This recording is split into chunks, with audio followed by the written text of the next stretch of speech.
পরম প্রেমময় যুগ পুরুষোত্তম শ্রী শ্রী ঠাকুর অনুকূল চন্দ্রের আতুল চরণে জানাই আমার শতকোটি প্রণাম। জয় গুরু সকল ইষ্টপ্রাণ দাতা মায়েরা। এই একটি কর্ম পরম দয়াল যুগ পুরুষোত্তম শ্রী শ্রী ঠাকুর অনুকূল চন্দ্র বারবার করে আমাদেরকে করতে বললেন। এই পথে যদি আমরা চলতে পারি, তার এই একটি বিধান মেনে যদি আমরা চলতে পারি, তিনি বললেন জীবনটা সুন্দর হবেই হবে। আমাদের জীবনে থাকবে না কোনো দুঃখ, জীবনে থাকবে না কোনো কষ্ট, জীবনে থাকবে না কোনো জ্বালা যন্ত্রণা, যদি ঠিকভাবে এই পথকে আমরা অবলম্বন করে চলতে পারি। পরম দয়াল যুগ পুরুষোত্তম শ্রী শ্রী ঠাকুর অনুকূল চন্দ্র একটি মাত্র জিনিসকে সাথে নিয়ে রাখার বিধান দিয়েছেন। এই একটি জিনিস আমরা সাথে রেখে যদি জীবনে চলতে পারি, কত হাজার হাজার কিলোমিটার পথ বিনা বাধায় আমরা এগিয়ে যেতে পারবো। আমরা জীবনটাকে সুন্দর করে তুলতে পারবো। এই যে জ্বালাময় জীবন, এই জ্বালাময় জীবন থেকে কিন্তু আমরা মুক্তি লাভ করতে পারবো। পরম দয়াল যুগ পুরুষোত্তম শ্রী শ্রী ঠাকুর অনুকূল চন্দ্র তাই তো আমাদের প্রতি প্রত্যেককে বললেন, আগে এই একটি পথকে অবলম্বন করে চলো। দেখবে এই যে এত জ্বালাময় জীবন, এই যে জীবনটাকে এত জ্বালাময় লাগছে, তখন আর লাগবে না। পরিবেশের মধ্যেই আমরা থাকি, সেই পরিবেশ যদি দূষণমুক্ত না হয়, তাহলে সুস্থভাবে জীবন যাপন করা সম্ভব নয়। তাই তো এই পরিবেশকে আগে দূষণমুক্ত করতে হবে। আর এই দূষণমুক্ত পরিবেশ যত আমরা করতে পারবো, ততই কিন্তু আমরা ভালো থাকতে পারবো। এই পরিবেশ দূষণের মধ্যে আছে জল দূষণ, বায়ু দূষণ, খাদ্য দূষণ, শব্দ দূষণ ইত্যাদি সবই। অর্থাৎ সব দূষণের সম্মিলিত রূপ হচ্ছে পরিবেশ দূষণ। প্রশ্ন হলো, এই দূষণ করছে কারা? কেননা পরিবেশ তো নিজেকে নিজে দূষিত করতে পারে না। সমাজে ভাইরাস রূপী যে দূষণের আত্মপ্রকাশ হয়েছে, তা হলো মানব দূষণ। ব্যষ্টি নিয়ে সমষ্টি, ব্যক্তি চরিত্র সুন্দর না হলে পরিবার ও সমাজ সুন্দর হয় না। এই মানব দূষণের হাত থেকে রক্ষা পেতে হলে চাই জীবনে সদ্গুরুর শরণাপন্ন হওয়া। পবিত্র কেন্দ্রিক চলনের মধ্য দিয়ে জীবন সুন্দর হয় না, সত্যানুসরণে। তাই তো শ্রী শ্রী ঠাকুর বলেছেন, সদ্গুরু শরণাপন্ন হও, সৎ নাম মনন করো, আর সৎসঙ্গের আশ্রয় গ্রহণ করো। আমি নিশ্চয়ই বলছি, তোমাকে আর তোমার উন্নয়নের জন্য ভাবতে হবে না। আর নিজের অস্তিত্ব রক্ষার জন্য ধর্ম পালন করে চলা, ধর্ম অর্থ সম্প্রদায় নয়, আমার পারিপার্শ্বিক সকলকে নিয়ে জীবন বৃদ্ধির পথে চলা, সেই আচার আচরণ করা যার মধ্য দিয়ে মানুষের মধ্যে সহজেই মনুষ্যত্ব বোধের জাগরণ ঘটে, মানুষ প্রকৃত মানুষ হয়ে ওঠে। পবিত্রতা আরিত চলন নয়, সুনিয়ন্ত্রিত জীবন চাই। জীবন বৃদ্ধির পথে চলাই হচ্ছে প্রকৃত ধর্ম পালন। পরিবেশকে দূষণমুক্ত করতে হলে মানুষকে আগে সচেতন করতে হবে। চাই মানুষের সচেতনতা, প্রবৃত্তি কেন্দ্রিকতা থেকে মুক্ত হয়ে ইষ্ট কেন্দ্রিক চলনে চলতে হবে।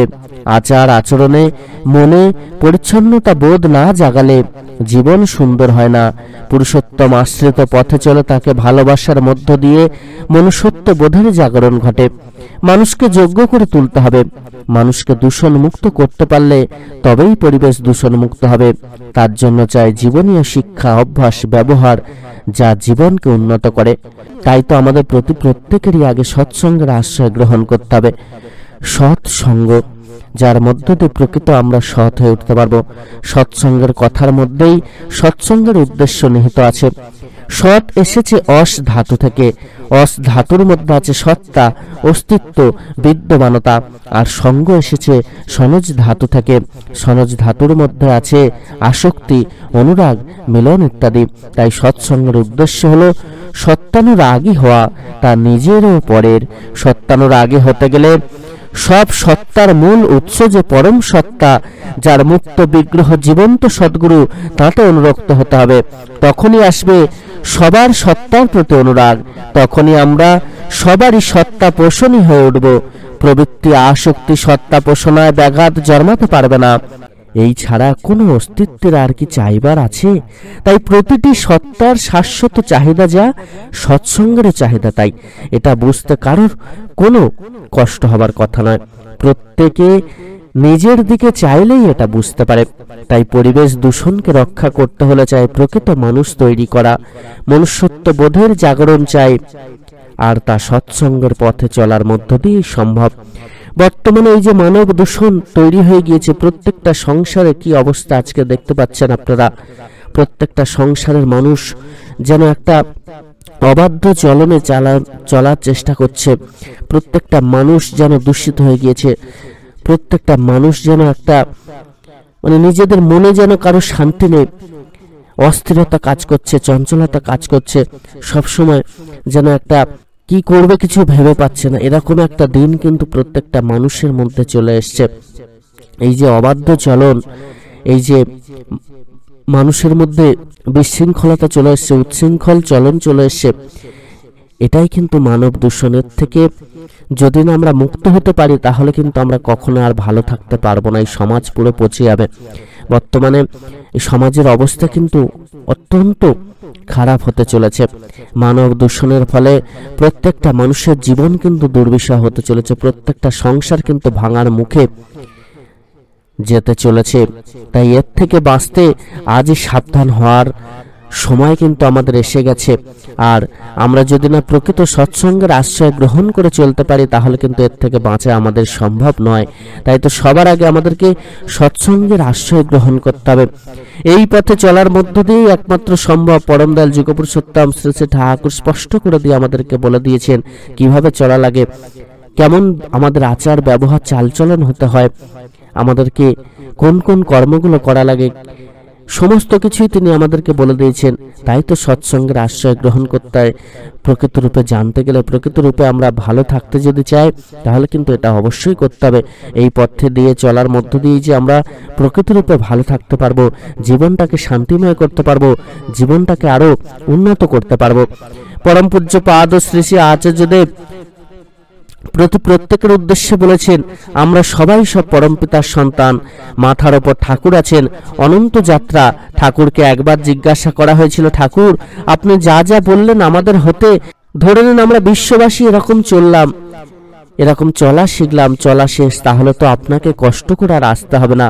আপনি যখন আমাদের মাঝে আসবেন না আপনার কাজ শেষ। ঠাকুর বললেন, চলার কি শেষ আছে? এই তো শুরু, তারপর আরো আছে অনেক বাকি। আমি যা দেখিনি শুনিনি সেই অমৃতত্ব লাভ করতে হবে। আমরা অমৃতত্ব লাভের সাধনা করি ঠাকুরকে ধরে। সবাই এক হয়ে চলেন, জীবন সুন্দর হয়ে উঠুক, সেই শক্তি সকলকে বিতরণ করুন। চলুন পরম পূজ্য পাদ আচার্যদেব শ্রী শ্রী দাদার আশীর্বাদ লাভ করে আসুন। সকলকে নিয়ে এগিয়ে চলি সুন্দর হতে, সেই পরম সুন্দরকে ধরে, এবং প্রত্যেকের জীবনকে আমরা সুন্দর করে তুলি, প্রত্যেকের জীবনকে উন্নতিমুখর করে তুলি, জীবন থেকে সমস্ত কষ্টকে দূর করে দিই। এবং আমাদের জীবনে এই যে মানব দূষণ ঘটছে, মানব দূষণ থেকে সমাজকে বাঁচানোর চেষ্টা করি। প্রত্যেকটা সংসার যে ভেঙে যাচ্ছে, এক একটা সংসার যে নিউক্লিয়ার ফ্যামিলি হয়ে যাচ্ছে, আর এই সংসারের মধ্যে যে অশান্তি জ্বালা যন্ত্রণা তৈরি হচ্ছে, প্রত্যেকটা সংসারে যে আজকে ডিভোর্সের ব্যাপারগুলো ঢুকে যাচ্ছে, এই যে ভাঙা গড়ার খেলা চলছে, এর থেকে মুক্তি চলুন আমরা প্রত্যেকে মিলে দেওয়ার চেষ্টা করি। প্রত্যেকে সমাজকে মানব দূষণ থেকে বাঁচানোর চেষ্টা করি। আমরা নিজেরা করে অপরকে করিয়ে এই সমাজটাকে চলুন প্রত্যেকে সুন্দর করে তুলে, আর সৎসঙ্গের আশ্রয় গ্রহণ করে প্রত্যেককে সৎসঙ্গের আশ্রয়ে আনার মধ্য দিয়ে আমাদের সমাজকে আরো উন্নত করে তোলার চেষ্টা করে। প্রত্যেকটা মানুষ যাতে ভালো থাকেন, যাতে কখনো তাদের চোখের জল ফেলতে না হয়, যাতে কখনো তাদের কষ্ট পেতে না হয়, দুঃখ পেতে না হয়, চলুন সেই পথে তাদের দেখাই। সকলে খুব ভালো থাকবেন। পরম দয়াল আপনাদের প্রত্যেকের মঙ্গল করুন। জয় গুরু বন্দে পুরুষোত্তমম।